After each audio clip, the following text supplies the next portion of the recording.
जहाज में आग फैल गई और चारों तरफ चीख पुकार मच गई। हर कोई अपनी जान बचाने में लगा था और हालात पूरी तरह बेकाबू हो चुके थे। आखिरकार मजबूरी में सभी को जहाज से कूदकर अपनी जान बचानी पड़ी। लगातार हमलों और भाग दौड़ के बाद ओकॉनल अपनी टीम के साथ हमुना पत्रा के बाहरी इलाके तक पहुंच गया। लगभग उसी समय बेनी की टीम भी वहां पहुंच चुकी थी। सूरज उगते ही रेगिस्तान के बीच वह रहस्यमयी शहर धीरे धीरे नजर आने लगा, जो किसी भूतिया किले की तरह दिखाई दे रहा था। जैसे ही सबने उसे देखा, वे बिना वक्त गवाए तेजी से उसकी तरफ दौड़ पड़े। इवेलिन ऊंट पर सवार होकर सबसे पहले उस श्रापित शहर के अंदर पहुंच गई। अंदर कदम रखते ही उसने नक्शे की मदद से जल्द ही उस जगह का रास्ता ढूंढ लिया जहां मम्मियों को दफनाया जाता था। उसने जमीन पर लगे शीशों से सूरज की रोशनी को अंधेरे की तरफ मोड़ दिया, जिससे एक छुपा हुआ रास्ता सामने दिखने लगा। लेकिन जैसे ही वे आगे बढ़ने लगे, तभी अचानक चारों तरफ अजीब और डरावनी आवाजें गूंज उठी। उन आवाजों ने वहां मौजूद हर किसी को बुरी तरह डरा दिया। इस अफरा तफरी के बीच ओकॉनल और जोनाथन टीम को लेकर आगे बढ़ते रहे, लेकिन जैसे ही वे मुड़े, सामने अचानक अमेरिकी टीम आकर खड़ी हो गई। उन्होंने ओकॉनल को वहां से जाने को कहा, लेकिन ओकॉनल ने साफ मना कर दिया। इसी तनातनी के बीच इवेलिन की नजर अचानक जमीन पर पड़ी, जहां उसे एक छोटी सी दरार दिखाई दी। उसे तुरंत समझ आ गया कि शायद नीचे ही खजाना मौजूद है। यही सोचकर सब लोग नीचे की तरफ जाने लगे और अंदर छिपे हिस्सों की खोज शुरू कर दी। इसी दौरान ओकॉनल के साथ आया जेल का वार्डन खजाने के लालच में अलग हो गया। वह अकेले ही एक सुरंग में घुस गया और आगे बढ़ते हुए एक दीवार तक पहुंच गया। दीवार पर लगे नीले हीरो को देखकर उसे लगा कि अब वह अमीर बन गया है। उसने तुरंत चाकू से उन्हें निकालना शुरू कर दिया, लेकिन उसे इस बात का जरा भी अंदाजा नहीं था कि गिरा हुआ हीरा असल में एक कीड़ा था जो उसके जूते के अंदर घुस गया। जैसे ही वह कीड़ा अंदर पहुंचा, उसी पल आदमी को अपने पैर में तेज दर्द महसूस हुआ और वह घबराकर अपने कपड़े फाड़ने लगा। तभी उसने देखा कि वो कीड़ा बेफिक्र उसके शरीर के अंदर रेंग रहा है। देखते ही देखते वह कीड़ा उसके पेट से होता हुआ सीधा उसके सिर तक पहुंच गया, जिससे वो बुरी तरह घबराते हुए एक चट्टान से जा टकराया और उसकी वही मौत हो गई। उधर अमेरिकी टीम को भी चट्टान के नीचे छिपा हुआ एक ताबूत दिखा, लेकिन अंदर क्या है इस डर से उन्होंने मजदूरों को आगे भेजने का फैसला किया। जैसे ही मजदूरों ने ताबूत निकालने के लिए भाला मारा, तभी अचानक एक खतरनाक तेजाब वाला जाल एक्टिव हो गया और सारे मजदूर तेजाब से पिघलकर वहीं मारे गए। उधर जब ओकॉनल थक कर बैठा ही था, तभी जोनाथन पास पड़ी एक छड़ी उठाकर गोल्फ खेलने लगा, लेकिन उसके एक ही शॉट से वहां लगा जाल एक्टिव हो गया और पत्थर का ताबूत अचानक नीचे गिर पड़ा। ताबूत को देखते ही इवलिन को सारी बात समझ आ गई। उसने बताया कि ऐसे ताबूतों को ऊपर तभी दफनाया जाता है जब उन्होंने कोई बहुत ही भयानक अपराध किया हो। जैसे कि इवलिन ने ताबूत की बनावट को गौर से देखा, तभी उसे उस काले बॉक्स की याद आई और समझ आया कि यही इस ताबूत को खोलने की असली चाबी है। उन्होंने चाबी को लॉक पर लगाया और जैसे ही वह धीरे धीरे घुमाई गई, तभी अचानक ताबूत खुल गया।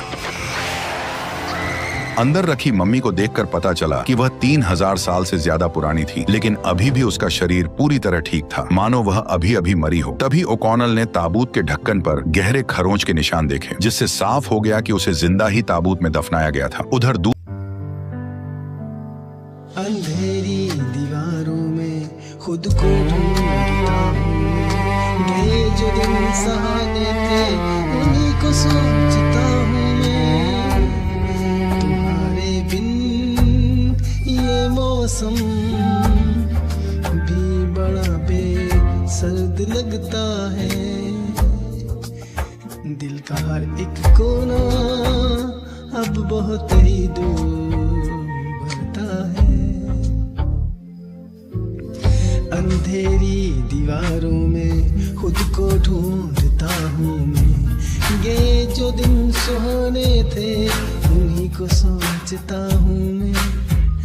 तुम्हारे बिन ये मौसम भी बड़ा सर्द लगता है। दिल का हर एक कोना बहुत ही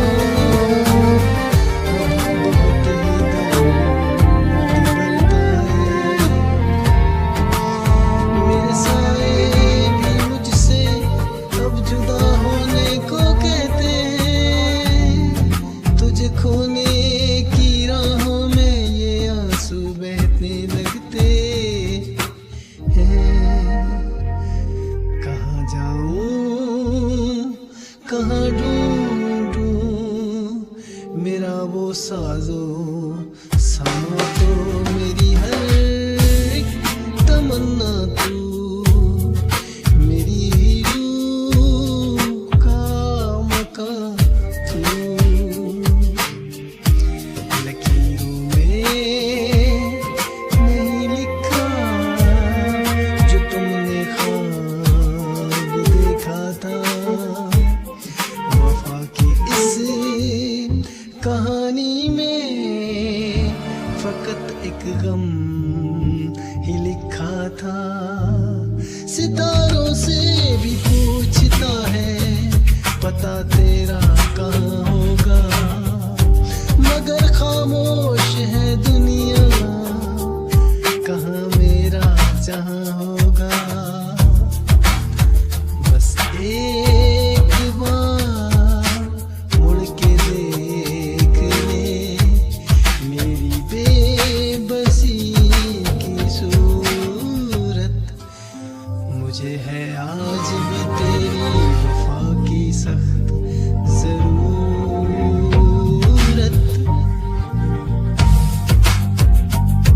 साए मेरे तन्हा सफर बस रह गया दर्द का असर।